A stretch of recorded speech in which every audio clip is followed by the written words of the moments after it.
सभी साथियों मेरा प्यार भरा नमस्कार। स्वागत है आपका अपने YouTube चैनल मैटर स्टडी पर।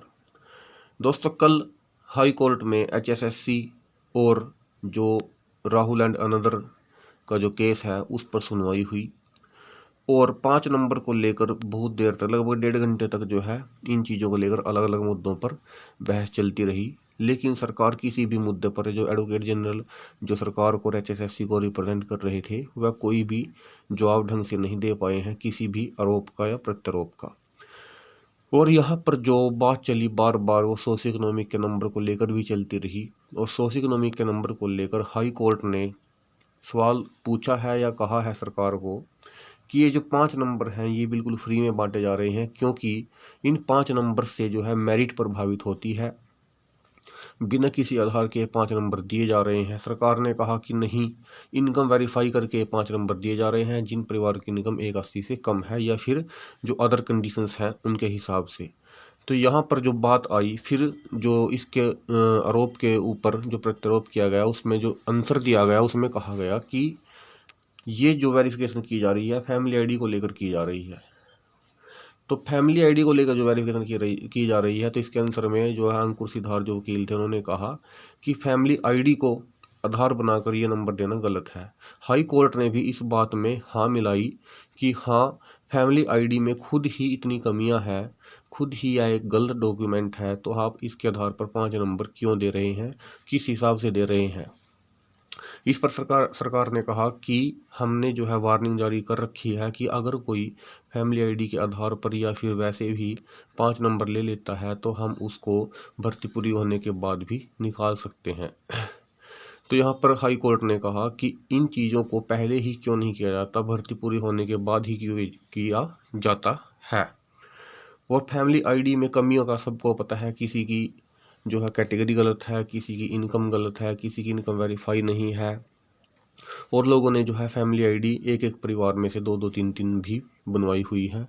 तो आप इसको जो है इनकम का प्रूफ नहीं कह सकते या फिर इनकम का एक आधार नहीं बना सकते जिसके आधार पर 5 नंबर आप नौकरी में दें।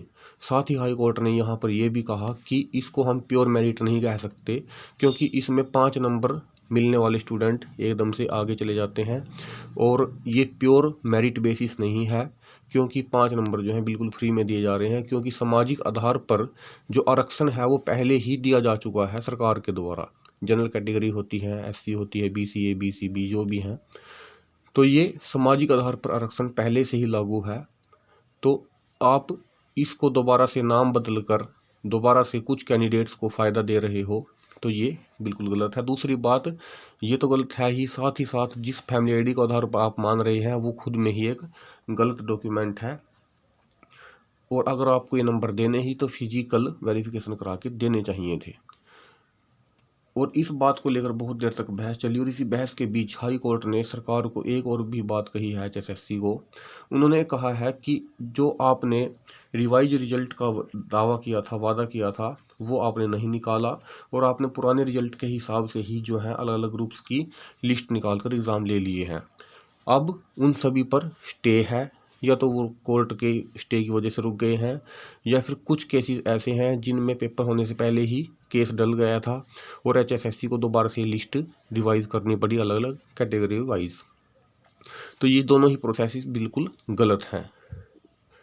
अब उससे अगली बात ये है कि जो अगले ग्रुप्स हैं, जो अगले टेक्निकल ग्रुप्स के एग्ज़ाम रह रहे हैं, क्योंकि ग्रुप 56 था, उनके साथ साथ जो अदर टेक्निकल ग्रुप्स हैं लगभग 26-27 ग्रुप्स का एग्ज़ाम हो चुके हैं, बाकी लगभग 36-37 के राउंड पेंडिंग है।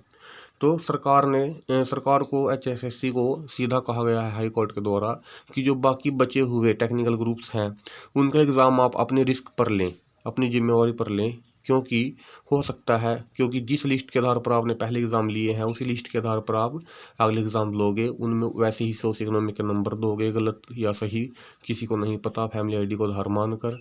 तो उन चीज़ों का रिस्क आप खुद ही लें, क्योंकि हो सकता है कोर्ट उन पर भी आगे भविष्य में रोक लगा दे अगर आप अपनी जल्दबाजी में एग्ज़ाम लेते रहें। यानी कि हाई कोर्ट का सीधा सा मतलब ये है कहने का कि टेक्निकल ग्रुप्स के एग्ज़ाम अभी नहीं लेने हैं। और जो भी रिजल्ट जो 6 मार्च की डेट दी गई है, जो भी फैसला होगा उसके आधार पर ही आप अगले एग्ज़ाम ले सकते हैं या नहीं ले सकते हैं, वो उसी दिन फैसला हो जाएगा। तब तक के लिए देखते हैं क्या होता है हाई कोर्ट में, HSSC क्या जवाब देती है। HSSC ने खुद ही कहकर 1 हफ्ते का टाइम लिया था, तो 6 मार्च की डेट मिली है। अब देखते हैं कि क्या जवाब HSSC दे पाती है और क्या नहीं, और किस आधार पर जो है अगले एग्ज़ाम होंगे। तब तक के लिए आप हमारे साथ बने रहें और इस चैनल को सब्सक्राइब जरूर कर लें। धन्यवाद।